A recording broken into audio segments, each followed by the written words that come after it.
Fees, Annamalai பற்ற வைத்த வெடி. திமுகவின் ஒவ்வொரு அமைச்சர்களையும் அவர்களது ஊழல் விஷயங்களையும் ஒவ்வொரு அமைச்சராக சொல்லி சொல்லி அடிச்சிருக்காரு அண்ணாமலை. ஒவ்வொரு நாளும் அவர் பேட்டி கொடுக்கும் போதெல்லாம் எந்த அமைச்சரின் தலை உருளப் போகிறதோ என்ற பீதியிலேயே இருக்காங்க திமுகவினர்.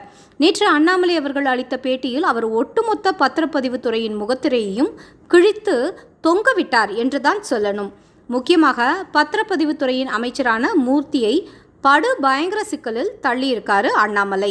அனைத்து பத்திரப்பதிவு துறையிலும் மூர்த்தி ஃபீஸ் என்று 5000க்கும் குறையாமல் வசூல் வேட்டை நடந்து கொண்டிருப்பதாக அண்ணாமலை பகீர் குற்றச்சாட்டை பற்ற வைத்துள்ளார். வேண்டுமென்றால் லஞ்ச ஒழிப்புத்துறை தமிழ்நாட்டில் எந்த ஒரு பத்திரப்பதிவு அலுவலகத்திற்கும் 5 மணிக்கு முன்னே சென்று சோதனையிட்டு தெரிந்து கொள்ளட்டும் என்று ஓப்பனாக வேற ஒரு ஸ்டேட்மெண்ட்டை கொடுத்திருக்காரு. வெறும் அரசியல் நோக்கத்தோடு வெற்று பரபரப்பு குற்றச்சாட்டுகளை வைக்கும் தலைவர்களுக்கு மத்தியில் அண்ணாமலை இப்படி நீங்களே சோதனையிட்டு தெரிந்து கொள்ளுங்கள் என்று குற்றச்சாட்டை வைப்பது தமிழக அரசியலில் புதிதான ஒரு விஷயம். எதுவும் அண்ணாமலை எப்போதும் முன்வைக்கும் குற்றச்சாட்டுகள் எல்லாம் ஒவ்வொரு சாதாரண பொதுமக்களுக்கு தினம் தினம் சந்தித்து வரும் பிரச்சனைகளை குறிப்பிட்டுதான். அண்ணாமலை களத்தில் நிற்பது வெறும் அரசியல் கணக்குகளால் அல்ல, மக்களுக்கு துணை நிற்க வேண்டிய ஒரு தலைவனாக செயல்பட்டு கொண்டிருக்கார் அண்ணாமலை.